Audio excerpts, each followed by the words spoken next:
My name is Elowen, and I wish I could tell you this story has a happy ending. But right now, I'm still living it, still trying to figure out where my life goes from here.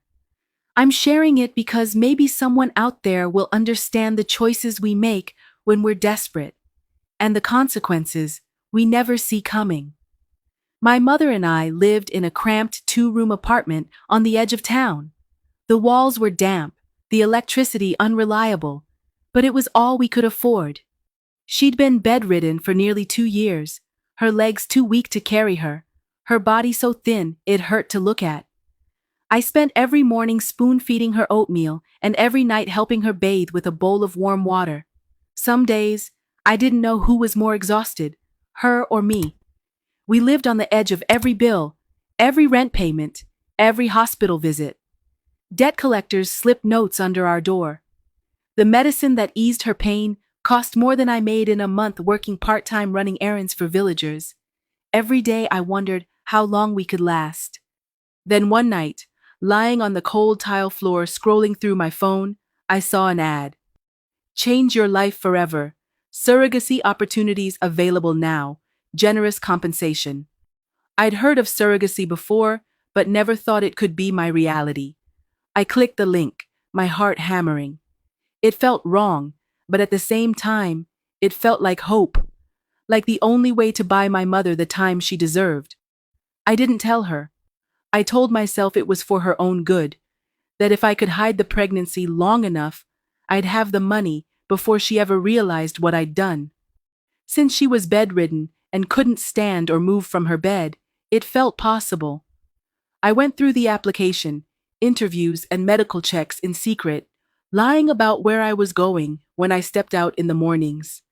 The day I met Adrian and Celine was like stepping into another world. They arrived in a black SUV, both dressed like they'd walked off the cover of a magazine. Adrian had a warm smile and firm handshake. Celine's perfume filled the room, floral and sharp.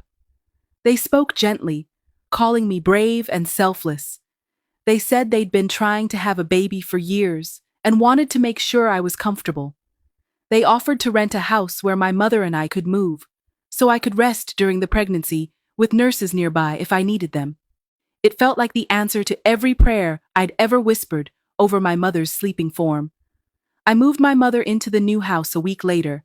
It had running water, a fridge that worked, a bed that didn't sag in the middle. My mother looked around the first morning, tears streaming down her face as sunlight poured through the clean windows. She thanked me for somehow giving her the one thing she thought she'd never have, a dignified home. She didn't know the cost. I thought I could keep hiding it, that I could wear loose dresses and position myself so she wouldn't notice the swelling in my stomach. For a while, it worked. She spent most days staring out the window or sleeping, but one afternoon, while I helped her sit up to eat, her frail hand brushed against my belly. Her eyes, once so dull from illness, focused sharply on me. Her lips parted. "Elowen," she whispered, voice trembling. Are you pregnant?" "Mama, I can explain." Tears welled in her eyes. She started sobbing, her bony shoulders shaking. "What did I do to you? What kind of mother lets her only child become—" She couldn't finish. Her words broke apart into gasping cries. She kept repeating, "I failed you. I failed you." I held her tightly, but she felt so small, like a fragile bird. "Mama, please.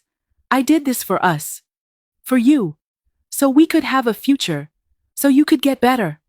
She looked up at me through tears. "There are some things worse than dying, Alowen," she whispered. Her words pierced me deeper than any blade. After that, a silence settled between us. I still cared for her, still fed and washed her, but our conversations grew shorter. Sometimes I'd catch her staring at me with a haunted look. Other times, she'd turn her face to the wall, as if the sight of me hurt her. And so the days passed. My belly grew. The baby kicked inside me like a constant reminder of what I'd done. Adrian and Celine kept in touch, showering me with promises. They visited with gifts, fancy creams for stretch marks, imported fruit, little pink onesies for the baby girl I carried. Their kindness soothed the ache in my heart, even if, deep down, I worried about the lie my life had become. You won't believe what happened next. Type next for part 2.